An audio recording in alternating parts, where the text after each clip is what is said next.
ध्यान लगाने मैं चला, ध्यान लगे ना मेरा।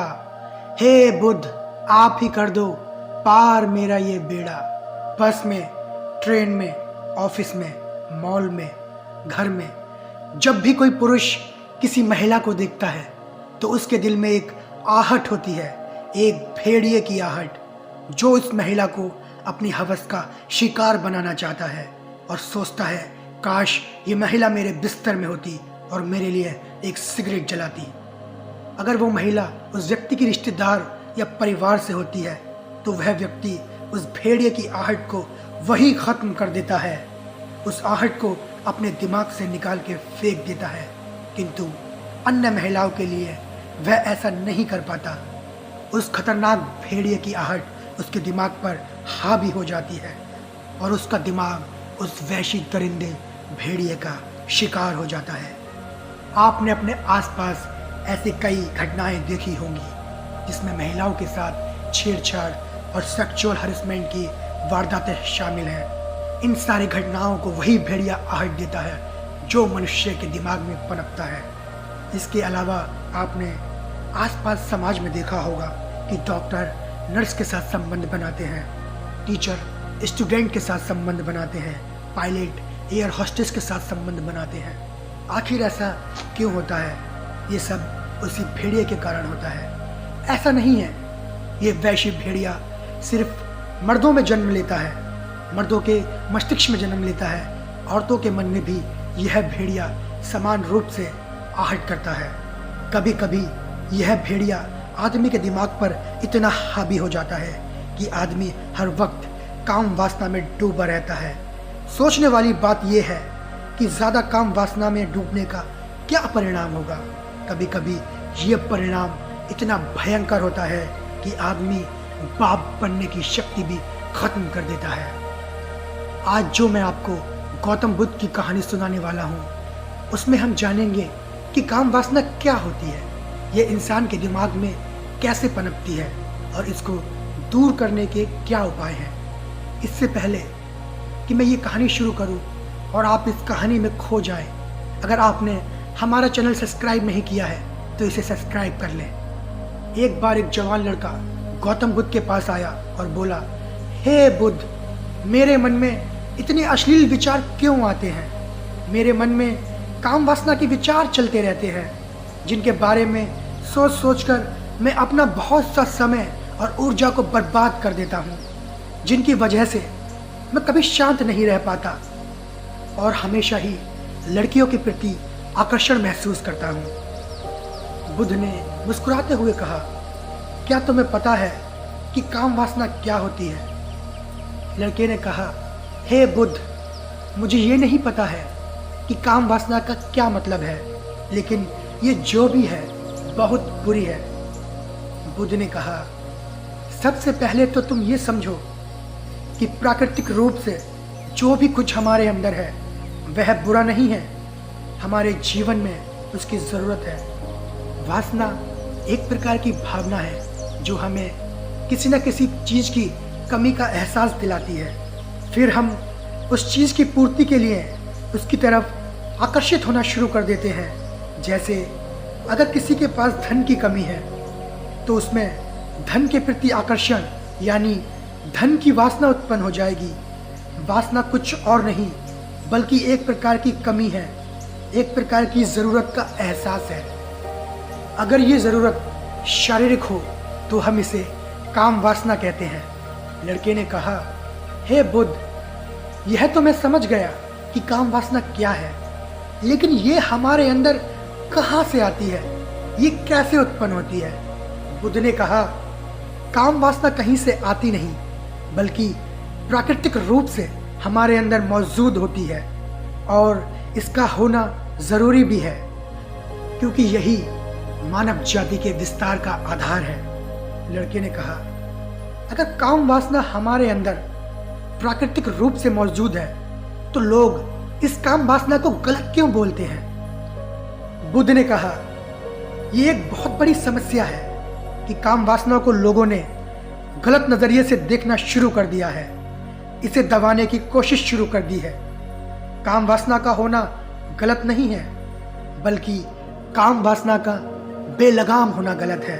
केवल उसी के बारे में सोचना, केवल उसी के लिए जीना, केवल उसी को अपना लक्ष्य बना लेना बहुत गलत है। बुद्ध ने उस लड़के से पूछा, क्या तुम्हें पता है कि जानवरों में भी काम वासना होती है? लड़के ने कहा, हाँ बुद्ध, जरूर होती है, क्योंकि जानवरों को भी तो अपनी पीढ़ी आगे बढ़ानी है। बुद्ध ने कहा, फिर हम जानवरों की काम वासना को गलत क्यों नहीं कहते? लड़के ने कहा, पता नहीं बुद्ध, आप ही बताएं। बुद्ध ने कहा कि जानवर अपनी काम वासना का उपयोग केवल संतान उत्पन्न करने के लिए करते हैं, उससे खुशी प्राप्त करने के लिए नहीं, और ना ही सुख भोगने के इरादे से, क्योंकि जानवरों को प्रकृति ने इतनी सोचने समझने की क्षमता नहीं दी कि वे अपनी काम वासना को क्षणिक सुख का आधार बना सके, जबकि हम इंसान अपनी सोचने समझने की क्षमता का उपयोग करके प्रकृति में पाई जाने वाली हर चीज को अपने सुख और आनंद के लिए उपयोग करने का प्रयास करते हैं। हम इंसानों ने काम वासना के साथ भी यही किया है, इसे अपने आनंद और भोग का आधार बना लिया है। जिस भावना को प्रकृति ने मानव जाति का अस्तित्व बनाए रखने के लिए हमारे अंदर डाला था, उसे हमने अपने जीवन का सर्वोपरि लक्ष्य बना के रखा हुआ है, और इंसानी काम वासना का ये बेलगाम होना ही उसके गलत होने का कारण है। हे बुद्ध, मगर ये काम वासना हावी क्यों होती है? इसके बेलगाम होने का क्या कारण है? बुद्ध कहते हैं, वत्स, काम वासना के होने के 4 बड़े कारण हैं, जिसमें पहला कारण है कि जीवन में किसी बड़े उद्देश्य का ना होना। बुद्ध ने उस लड़के से पूछा, जब तुम किसी काम में व्यस्त होते हो तब क्या तुम्हारे दिमाग में अश्लील विचार आते हैं? लड़के ने कहा, नहीं बुद्ध, जब मैं व्यस्त होता हूं तो मेरे दिमाग में अश्लील विचार नहीं आते हैं। बुद्ध ने कहा, हमारा दिमाग केवल एक बार में एक ही चीज के बारे में सोच सकता है, इसलिए हमारे दिमाग में कोई दूसरे विचार चल रहे होंगे तो अश्लील विचार नहीं आ सकते। अगर हमारे जीवन में कोई बड़ा और स्पष्ट लक्ष्य है और हम उस लक्ष्य के प्रति पूरे तरीके से समर्पित हैं, तो हमारे पास कभी इतना समय ही नहीं होगा कि ये गलत विचार हमारे मन में घर कर सके। और अगर ऐसे विचार उठते भी हैं तो हमारे मजबूत लक्ष्य के विचार उन्हें आसानी से हमारे मन से खत्म कर देंगे। लेकिन असल समस्या तो यही है, अधिकतर लोगों के पास मजबूत लक्ष्य है ही नहीं। बुद्ध ने कहा कि काम वासना का दूसरा बेलगाम होने का कारण है समाज के द्वारा इसे लगातार दबाए रखने की कोशिश करना। लोगों के एक बड़े तबके ने कामुकता को हमेशा ही शक की नज़र से देखा है, और इसका सबसे बड़ा कारण है कि हमने अपने यौन अंगों को शरीर के बाकी अंगों की तरह स्वीकार नहीं किया, जबकि हमारे यौन अंग भी हमारे बाकी अंगों जैसे हाथ, पैर, मुंह आदि के समान एक अंग हैं जो अपना काम करते हैं, जिन्हें प्रकृति ने उन्हें बनाया है।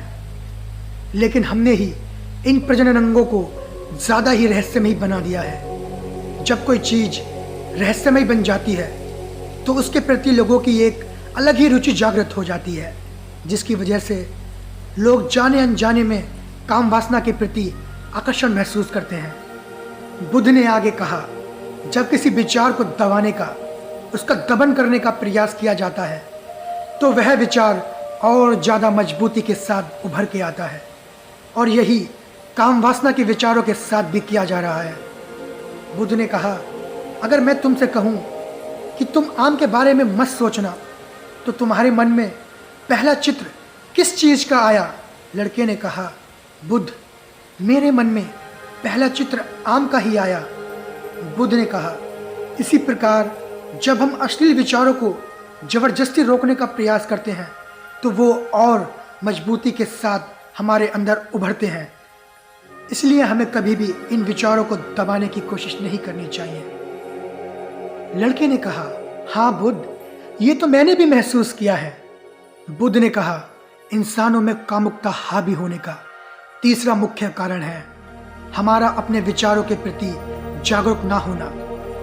हमारे मन में कैसे विचार चल रहे हैं हम इस पर कभी ध्यान ही नहीं देते। हमारे मन में उठने वाले विचारों के बारे में एक अनोखी बात यह है कि जब हम किसी चीज़ के बारे में विचार करते हैं तो हमारा मन भी उसी से संबंधित और भी विचार हमारे सामने रखना शुरू कर देता है और फिर ऐसे ही हमारे मन में हजारों विचारों की एक श्रृंखला बन जाती है जिसमें हम उलझ के रह जाते हैं। ठीक ऐसा ही होता है अश्लील विचारों के साथ। किसी को एक बार देखकर हम अपने मन में एक अश्लील विचार पैदा करते हैं, फिर हमारा मन अपने आप ही एक श्रृंखला बना देता है जिनके बारे में सोच सोच कर हम अपनी बहुत सी ऊर्जा और समय बर्बाद कर देते हैं। इसीलिए पूरी जागरूकता के साथ हमें अपने अंदर उठने वाले विचारों पर ध्यान देना जरूरी है।